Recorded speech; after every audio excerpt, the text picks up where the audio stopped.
Well, good day. We'll be doing our Bible reading from the book of Genesis, the third chapter. Remember, there will be another chapter immediately after the fourth chapter from the New King James Version, the third chapter. Now the serpent was more cunning than any beast of the field, which the Lord God had made. And he said to the woman, Has God indeed said, You shall not eat of every tree of the garden?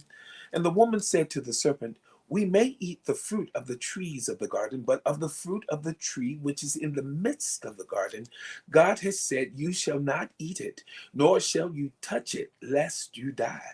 Then the serpent said to the woman, You will not surely die, for God knows that in the day you eat of it, your eyes will be opened, and you will be like God, knowing good and evil. So when the woman saw the tree was good for food, that it was pleasant to the eyes, and a tree desirable to make one wise, she took of its fruit and ate. She also gave to her husband with her, and he ate.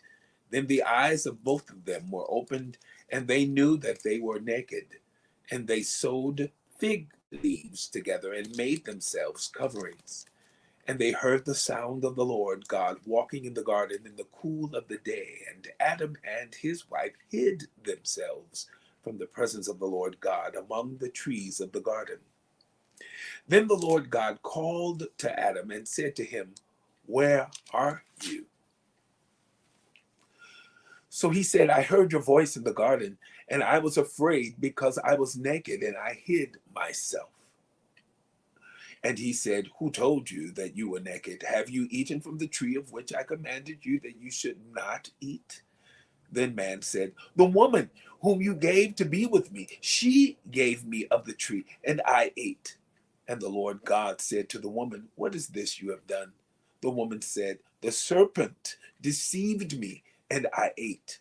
So the Lord God said to the serpent, Because you have done this, you are cursed more than all cattle and more than every beast of the field.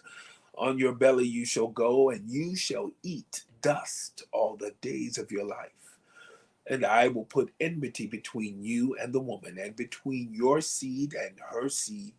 He shall bruise your head, and you shall bruise his heel. To the woman he said, I will greatly multiply your sorrow and your conception. In pain you shall bring forth children. Your desire shall be for your husband, and he shall rule over you. Then to Adam he said, Because you have heeded the voice of your wife, and have eaten from the tree which I commanded you, saying, You shall not eat of it, cursed is the ground for your sake. In toil you shall eat of it all the days of your life. Both thorns and thistles it shall bring forth for you, and you shall eat the herb of the field. In the sweat of your face you shall eat bread till you return to the ground, for out of it you were taken. For dust you are, and to dust you shall return. And Adam called his wife's name Eve, because she was the mother of all living. Also for Adam and his wife, the Lord God made tunics of skin and clothed them.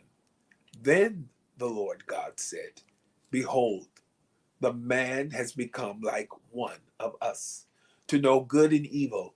And now lest he put out his hand and take also of the tree of life and eat and live forever.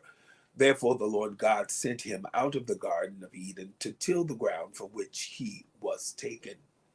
So he drove out the man, and he placed cherubim at the east of the Garden of Eden, and a flaming sword which turned every way to guard the way to the tree of life.